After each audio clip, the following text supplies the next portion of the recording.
याद रखना, जिन लोगों के लिए तुम घर से बाहर निकलते हो ना, तुम बाहर भी उन्हीं लोगों को ढूंढते हो, और वो लोग पता है कौन है? वो आपकी फैमिली है। Because my forefathers are into music and our घराना is one of the biggest घराना of India. It's called किराना घराना। मेरे डैड तो मेरे को बचपन से इंस्पायर करते थे, डैड और मॉम। मगर मेरी जो स्कूल में कॉलेज में आकर थोड़ी सी जब उम्र हुई तो मेरी फर्स्ट इंस्पिरेशन थे जाकिर हुसैन साहब, वो थे। फिर मेरे जो उस्ताद है, मेरे दादाजी उस्ताद अब्दुल लतीफ खान साहब, उस्ताद अल्लाह रखा खान साहब। अस्सलाम वालेकुम लिसनर्स, आप सुन रहे हैं स्टार स्ट्रक। मैं हूं आपके साथ आपकी आरजे माविश खान, और आज मेरे साथ एक बहुत ही बड़ा नाम मौजूद है। और सच्ची बात बोलूं तो मुझे बिल्कुल भी उम्मीद नहीं थी कि मैं इनका इंटरव्यू कर सकूंगी। मतलब ख्वाहिश तो बहुत ही दिल में, लेकिन वो जो एक होता है ना कि होप नहीं थी। बहुत बड़ा नाम है जो आज मेरे साथ मौजूद है। तो हम वेलकम करेंगे अपने शो में बॉलीवुड का एक बहुत बड़े म्यूजिशियन, कंपोजर। इनकी फैमिली में म्यूजिक रहा है, इनके गानों को हमने हमेशा बहुत एंजॉय किया, इनकी धुनों पे आप लोग नाचते हैं। तो आज हम बात करने वाले हैं साजिद वाजिद के साजिद से। अस्सलाम वालेकुम सर। कैसे हो आप? मैं बिल्कुल ठीक हूँ सर, और थैंक्स अ लॉट। तो सर, आपका म्यूजिक मतलब इतना कुछ है बात करने के लिए, इतना कमाल आपने हमेशा म्यूजिक दिया, आप दोनों ने म्यूजिक दिया है। और एक से एक बढ़ के हिट गाने, आपके गानों को लोगों ने एंजॉय किया है, नाचे हैं आपके गानों पे बहुत ज्यादा। तो म्यूजिक तो था आपकी फैमिली में, लेकिन फिर भी मतलब हम जानना चाहेंगे कैसे शौक, मतलब बचपन से म्यूजिक सुनते सुनते बड़े हुए थे, इसलिए शौक हुआ, किस तरह से हुआ ये? एक्चुअली फैमिली में था, पता भी नहीं चला कब इसमें आ गए। एंड बचपने में ही रियाज और होता था, ये सब होता था, तो यू डिडंट इवन रियलाइज। हमने मतलब सीखने से पहले सीख चुके थे, तो फिर प्रॉपरली सीखना चालू किया। मतलब हाथ पैर चलने लगे थे, ये सब करने लगे थे। एंड घर के अंदर जो वही माहौल होता था, तो उसी माहौल के अंदर मतलब एक बोलते ना, वो सराउंडिंग आपके पास रहे तो हर चीज वैसी हो जाती है। तो आई थिंक बचपन को लग गया था, because my forefathers are into our forefathers are into music and our घराना is one of the biggest घराना of India. It's called किराना घराना। कॉलेज में, स्कूल के अंदर परवरिश भी बड़ी म्यूजिकल रही, और काफी कॉम्पिटिशन्स ये रहे वो रहे, तो आई थिंक ग्रूमिंग बेटर रही, तो उसके हिसाब से भी निकला। तो अभी रिसेंटली आपने बर्थडे भी सेलिब्रेट की वाजिद साहब की, तो वो ये कैसे, मतलब ये कैसे आगाज हुआ था? कैसे आपने सोचा था कि आप दोनों मिलके, क्योंकि जोड़ियां वैसे बॉलीवुड में म्यूजिक में बड़ी मशहूर रही हैं, और आप लोगों की मतलब वन ऑफ द बेस्ट जोड़ी जिन्होंने बहुत जबरदस्त म्यूजिक एक साथ प्रोड्यूस किया, तो साथ में म्यूजिक करेंगे, ये कैसे हुआ था डिसाइड?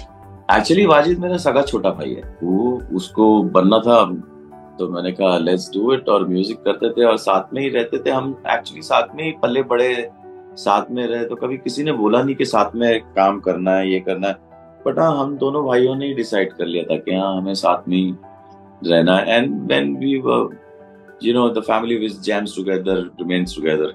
तो हमारा जैम अप हमारा घर के अंदर दोनों भाइयों का, तीनों भाइयों का रहता था, तो उसमें बड़ा मजा आता था।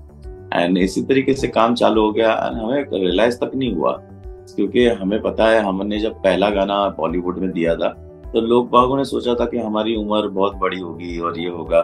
सलीम अंकल ने जब हमें घर बुलाया तो सलीम अंकल शॉक हो गए हम लोग दोनों भाइयों को देख के कि यार, मतलब तुम लोग इतने यंग और तुम लोगों ने इतना भारी गाना दिया है।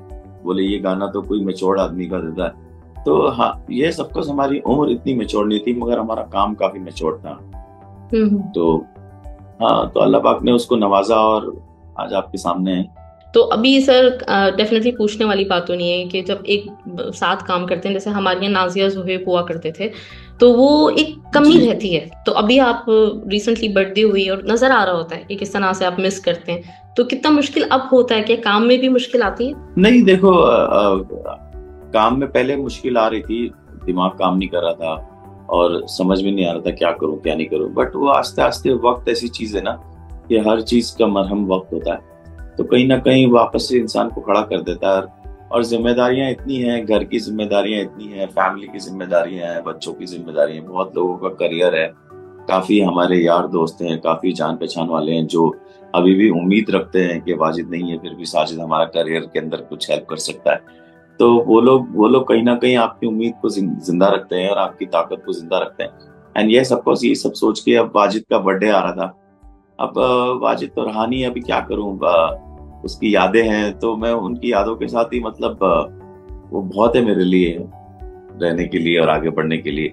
बट फिर मैंने अभी तालीम म्यूजिक, मैं चाहता हूँ कि आपके व्यूवर्स को आप जरा तालीम म्यूजिक सब्सक्राइब करवा दीजिए। बिल्कुल, तो बड़ी मेहरबानी, बिल्कुल सर। क्योंकि तालीम म्यूजिक सब्सक्राइब कर लेंगे तो क्या जितने भी हमारे जो काम आ रहा है, हमारा जो नॉन फिल्मी है काम जो अलग है, अभी हम वो उस पे तालीम पे आता रहेगा, तो आप अच्छा। लोग उसको सुन सकते हो, देख सकते हो।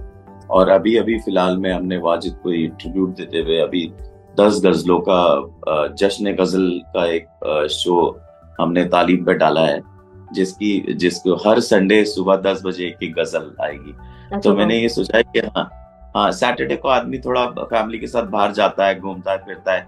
संडे को वो जब उठता है सुबह में, तो 10 बजे चाय पीने के बाद वो अगर एक गजल सामने अच्छी हो तो मेरे मजा आएगा। तो आई थिंक हाँ, तो 2.5 महीने तक का चलते रहेगा। काफी बड़े बड़े सिंगर्स ने गाया है, हरिहरन साहब हैं, अनूप जलोटा साहब हैं, मोहम्मद हुसैन, कविता कृष्णमूर्ति, पापन, शान, मुस्कान, मोहम्मद वकील।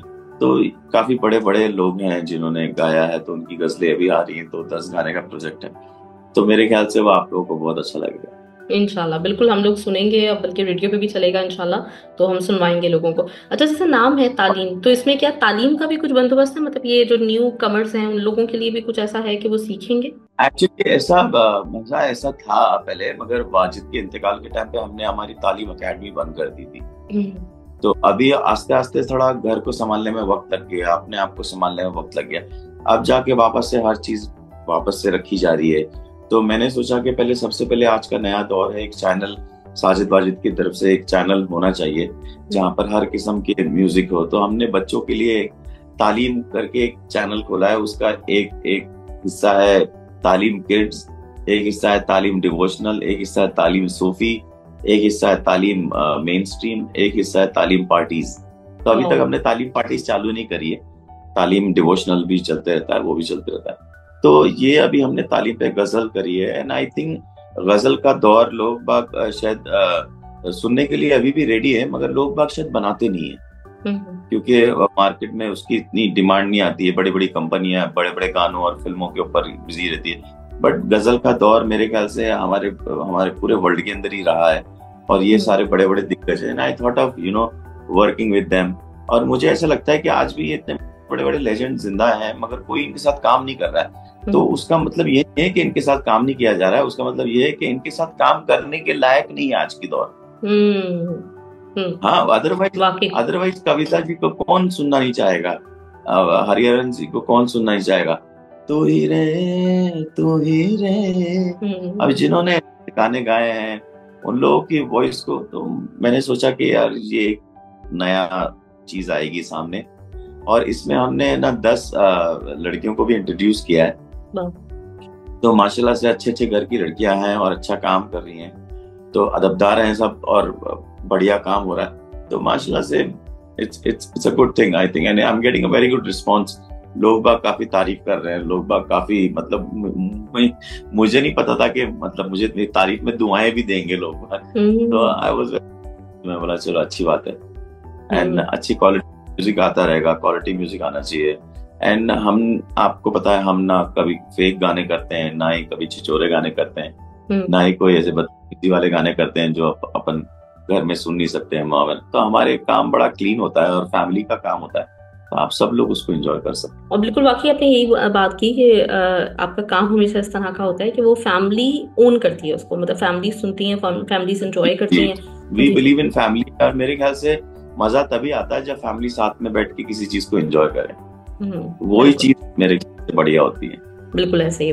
अच्छा, बॉलीवुड का मिजाज और गजल का, क्योंकि हमें बॉलीवुड में बहुत कम गजलें सुनने को मिली हैं, तो आपका क्या मतलब उस वक्त में भी बॉलीवुड को भी आपका दिल चाहता है कि उधर भी कुछ गजलें वगैरह होनी चाहिए? हमें इतनी सुनने को नहीं मिली। अगर पाकिस्तान में आप देखें तो मेहदी हसन साहब और पहले के जमाने में बड़ी गजलें होती थी, अब तो खैर नहीं होती हैं, लेकिन बॉलीवुड में हमेशा से थोड़ा सा अलग टाइप का म्यूजिक रहा है। नहीं, बॉलीवुड में भी गजलें देखो, गजल हो, कव्वाली हो, भजन हो, ठुमरी हो, ये हो, वो सब घूम फिर के म्यूजिक ही है। सब्जी हो, दाल हो, ये हो, वो हो, घूम फिर के सब खाना ही है। सब कान का गिज़ा है। कहीं ना कहीं आप गजल सुन के भी आपके दिल को राहत मिलती है, आप म्यूजिक भी सुनते हैं, ये सुनते हैं, खैर ये बात अलग है कि गजल पे डांस वांस नहीं कर सकते आप क्लबों के, हाँ। बिकॉज वो जॉनर अलग है, वो जॉनर अलग है। और मेरे ख्याल से ये जॉनर बहुत ही स्ट्रांग है, बहुत ही फीलिंग वाला है, और अच्छी शायरी सुनने का मौका ये सब जॉनर में मिलता है। और मुझे ऐसा लगता है कि आज भी अच्छे कलाम और अच्छी शायरी सुनने के लिए मेरे ख्याल से यूथ है, अगर उसको सही तरीके से परोसा जाए। ये सब कुछ जमाना बदल चुका है, जमाना बड़ा इलेक्ट्रॉनिक आ चुका है, तो गजलों को भी अपना रूप बदलना बहुत जरूरी था। तो हमने कोशिश की है कि इसके अंदर थोड़ी लाउंज स्टाइल, थोड़ा वेस्टर्न, थोड़ा ऐसा करके रहे, और ना ही कि उसकी गजल की जो एक जो उसकी इम्पोर्टेंस है वो खत्म ना हो, बाकायदा उसको आज के साउंड के अंदर थोड़ा सा डालें। तो वो सब चीजें की गई हैं, तो अच्छा हुआ। सही, जबरदस्त सर, बिल्कुल सुनेंगे और सारे हम अपने चैनल पे चलाएंगे इंशाल्लाह, तो डेफिनेटली हमारे जो लिसनर्स हैं वो भी इंजॉय करेंगे। अच्छा, पहला गाना जो बॉलीवुड का था वो याद है आपको? जी, तेरी जवानी टंगड़ंगड़ंग टंगड़ंगड़ंग टंगड़ंगड़ंग, तेरी जवानी बड़ी मस्त मस्त, ये गाना हमने किया था, पहली फिल्म का पहला गाना ये किया था। वैसे एल्बम में तो हमने बहुत काम कर चुके थे उस वक्त प्यार पहले। किया तो डरना क्या। जी, प्यार किया हाँ, तो डरना प्यार में किया पहला तो। जो किया था, साबरी ब्रदर्स, इकबाल बिल्कुल। Sabri brothers of India. जी जी बिल्कुल। तो ये था, तो और ये उनके पहला साथ गाने ही इसने तो वाकई बड़ी धूम मचा दी थी, बहुत ज्यादा धूम मचा दी थी। It's a very fusion fusion modern qawwali kind of thing. और लोगों को हैरानी रहती है, और आज भी हैरानी रहती है हम लोगों को लेके। But I like to experiment and I like to work differently. Wajid was very experimental, and हमें हर दिशा में काम करने का मजा आया। ये नहीं कि एक ही दिशा के अंदर आप एक्सपर्ट बने रहो। आई थिंक हर दिशा के अंदर कुछ ना कुछ थोड़ा बहुत मजा लेते रहना चाहिए, देते रहना चाहिए। तो अच्छा, अपनी फैमिली से हटकर अगर देखा जाए तो आपकी कौन इंस्पिरेशन कौन थे? जैसे आपका वाली, गजल और ये सब कुछ अपने डिफरेंट जॉनर्स के ऊपर आप एक्सपेरिमेंट्स करते हैं, तो आपकी फैमिली से हटकर कौन हमारे बचपन में आपका खानदान में हुआ करता था? हमारे खानदान में अगर आप नाम ढूंढोगी ना तो बहुत सारे नाम हैं, बहुत सारे बड़े बड़े नाम हैं। तो गजल सिंगर भी हमारे खानदान में हुए, कव्वाली सिंगर भी हुए हैं, और बहुत बहुत कुछ हमारी फैमिली में ही बहुत कुछ हुआ। तो वो सारी इंस्पिरेशन वहीं से आई है। फिर मेरी बचपने में इंस्पिरेशन, खैर मेरे डैड तो मेरे को बचपने से इंस्पायर करते थे, डैड और मॉम। मगर मेरी जो स्कूल में, कॉलेज में आके थोड़ी सी जब उम्र हुई, तो मेरी फर्स्ट इंस्पिरेशन थे जाकिर हुसैन साहब मेरे। हाँ, जाकिर साहब तो वो थे। फिर मेरे जो उस्ताद है, मेरे दादाजी, उस्ताद अब्दुल लतीफ खान साहब, उस्ताद अल्लाह रखा खान साहब। तो ये सारे मतलब दिग्गज लोग थे, लेजेंड लोग थे, जो मुझे शायद नसीब से बचपने में मिल गए थे। और बेस्ट पार्ट ये थी कि हमें बचपने में इनकी अहमियत पता थी कि ये कौन लोग, हमें इजी थे। ये वाकई बड़ी बात है। अच्छा सर, देखा जाए तो आपका जो पूरा ही म्यूजिक है वो आपके लिए तो होगा, लोगों के लिए हमेशा मेमोरेबल है, यादगार म्यूजिक है, लेकिन आपके लिए कुछ ऐसा कोई खास प्रोजेक्ट, कोई ऐसा खास गाना जो दिल के बहुत ही करीब हो, जो आपको लगता हो कि बस ये वाला बेस्ट है? बहुत सारे गाने हैं ऐसे, बहुत सारे गाने हैं, और बहुत सारे गाने। मैं मतलब अगर इस वक्त 5 गाने का नाम लूंगा तो 5 आप बोलोगी कि हाँ ये, मैं 2 गाने का नाम लूंगा तो आप बोलोगी 2। जैसे कि हमारी एक फिल्म आई थी तेज, उसके अंदर हमने राहत भाई को गवाया था, तेरे बिना दिल नहीं हो लगता, वो मेरा दिल। अब ये गाना मतलब इतना खूबसूरत है कि आज उसको सुनो ना तो आज भी आपको कहीं ना कहीं अच्छी फीलिंग देता है। फिर दगाबाज, फिर तेरे मस्त मस्त दो नैन, देन हेलो ब्रदर, गाने सब ही रहे। मैं जो भी गाने का नाम लूंगा आपको याद आते रहेंगे। चिकनी कमर पे तेरी मेरा दिल फिसल गया, चिंता था चिता चिता, फिर हेलो ब्रदर, फिर लव मी लव मी, पापा says you love me, Salman भाई के गाने। फिर अभी हाल ही में आखिरी हमारा गाना, जो लास्ट गाना हमने जो फिल्म के लिए दिया था, वो था राधे राधे डाउनटाउन। आप सलमान भाई के साथ उस पे देखते होंगे, रील्स पे यही गाने ज्यादातर चल रहे हैं। तो वो था। बट यस ऑफ कोर्स, मैं अपने काम को भी वापस से सराहा है, अपने काम को वापस से डिजाइन किया है, और पूरी तरीके से तैयार हूँ। बस अल्लाह से दुआ करता हूँ कि अल्लाह पाक कोई अच्छी फिल्म दिलवा दे या अच्छा काम दिलवा दे तो वापस से आ जाएंगे। वापस से आपको कुछ ना कुछ सुनाएंगे। बिल्कुल सर, मतलब सब बड़ा आपके इंतजार में है और आपको सुनना चाहते हैं। हमेशा आपका म्यूजिक इतना अच्छा हाँ। रहा है कि सब लोग चाहते हैं। अच्छा, सलमान खान के साथ आपका मतलब जितने जी। आपने गाने लिए तकरीबन उन्हीं के ऊपर हैं, तो ये कैसा साथ है और कैसे मतलब ये कोई एक होता है ना कि केमिस्ट्री बन जाती है, जो लगता है आप लोगों की कि आपका म्यूजिक उनके ऊपर बड़ा जचता है। एक्चुअली अंडरस्टैंडिंग है, मोहब्बत है, और कहीं ना कहीं ईमानदार है। तो वो सारी चीजें कहीं ना कहीं आपके चेहरे पे नूर ले आती हैं। हम्म। और अगर वो सारी चीजें आप अपने काम में डालो तो आपके काम पे भी नूर आ जाता है। हम्म। तो अल्लाह पाक ने, हाँ, ये जोड़ी सलामत रखी है। और कहीं ना कहीं, वरना क्योंकि हमने देखा है कि एक म्यूजिक डायरेक्टर भी कुछ फिल्में एक एक्टर के साथ करते हैं, फिर दूसरी जगह चल जाते हैं, फिर ये। हम्म। मगर हमारा जो भी रिश्ता रहा सलमान भाई के साथ, एक ऊपर वाले ने एक रिश्ता बना के भेजा था, और वो अल्लाह पाक ने अभी तक कायम रखा है। आज भी, कल रात को भी सलमान भाई के साथ ही था। तो वो है। और लोग बाग बोलते हैं काम कब होगा, काम कब होगा, जब वक्त होगा मेरे ख्याल से तब हो जाएगा। अल्लाह ना करे। ना ही मैं कुछ फ्रस्ट्रेटेड हूँ, ना ही मैं कुछ तकलीफ में हूँ, ना मैं कोई ऐसा, मैं बहुत सुकून में रहता हूँ। और जहां तक कि मेरा जिंदगी का सवाल है, मैं बहुत मिनिमलिस्टिक मेरी जरूरतें हैं। तो मुझे ऐसा लगता नहीं है माशाल्लाह से। जो मयार है हमारा, जो वकार है, जो ऊपर वाले ने इज्जत दी है, वो हमारे जिंदगी के अंदर हम लेके नहीं चलते। वो हम दुनिया के सोच के लिए रख देते हैं। मगर हम अपने लाइफ को बड़ा नॉर्मली जीते हैं। आज भी मैं घर से जब निकलता हूँ तो मेरी बीवी मुझे 500 रुपए देती है खर्ची की। अच्छा। ये बड़ा इंटरेस्टिंग है। हाँ, वो मुझे 500 रुपए देती है कि मैं 500 रुपए लेके मैं खुश हो जाता हूँ। बिकॉज मेरे दिन भर में 300-400 रुपए से ज्यादा खर्च भी नहीं होते हैं। क्योंकि घर से खाना भी आ जाता है, मैं बाहर का खाना खाता नहीं। हाँ, तो घर से आता है। हाँ, और मम्मी टिफिन बना के भेजती है, कभी वाइफ बना के। तो इस बहाने वाइफ के हाथ का भी और मम्मी के हाथ का खाना मिल जाता है, और बाहर की बीमारियों से भी बचे रहते हैं। तो हाँ, तो कोई खर्चा है ही। जबरदस्त सर। मैं पूछना यही आपसे चाह रही थी कि म्यूजिक के ऊपर तो आपके बेशुमार बातें होती रहती हैं लोगों की और सब कुछ, ये जो अल्लाह के साथ ताल्लुक है, इसको कैसे डिफाइन करेंगे आप? क्योंकि ये मैंने आपकी वीडियोस में देखा, काफी मतलब नजर आता है, जो आपकी उम्र की वीडियोस और सारी। तो ये ताल्लुक आपका अल्लाह के साथ किस तरह से डिफाइन करेंगे? मतलब मैं क्या बताऊं, मुझे मतलब जब जब कुछ भी होता है, मैंने एक चीज देखी, इस दुनिया में सब मांगने वाले हैं। बड़े से बड़ा आदमी भी मांगता हुआ ही नजर आया मुझे। इसलिए मैं इस दुनिया से मांगना मैंने बंद कर दिया है, और मैं अल्लाह से ही मांगता हूँ। दुनिया से कभी मांगा भी नहीं, अल्लाह से ही मांगता हूँ। और वो कहीं ना कहीं वो पूरी हो जाती है, वो ख्वाहिशें पूरी हो जाती है। तो कोई ना कोई तो है जो तुमको सुन रहा है। सिर्फ तुम्हारा अर्ज करने का लहजा अलग होना चाहिए।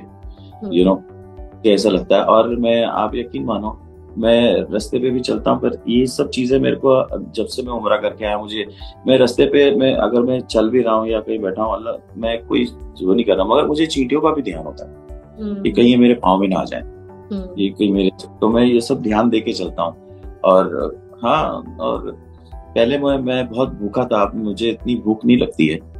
मगर हाँ, कहीं ना कहीं मेरी अम्मी का ख्याल रखना है। मेरी वाइफ ने अभी वाजिद के लिए किडनी दिया है, तो कहीं ना कहीं I am little worried about her also. I am little, कहीं ना कहीं मैं जो दुनिया में जो जद्दोजहद में लगे रहता हूँ, ये सब उनके लिए लगे रहता हूँ, ये ताकि घर में सुकून रहे। You know sir, thanks a lot. मैं आपका ज्यादा टाइम नहीं लूंगी, लेकिन इस वादे के साथ कि आपने मुझे आगे जरूर टाइम देना है। और मुझे लगता है कि हमें बहुत सारी बातें, बड़ी दिल की बातें ना, शायद नेक्स्ट इंटरव्यू में प्लान करनी चाहिए।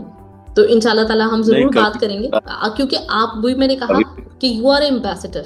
आप जो बोलेंगे वो लोगों के लिए जितना दिल पे लगेगा ना, वो शायद किसी रिलीजियस स्कॉलर का भी नहीं लग सकता।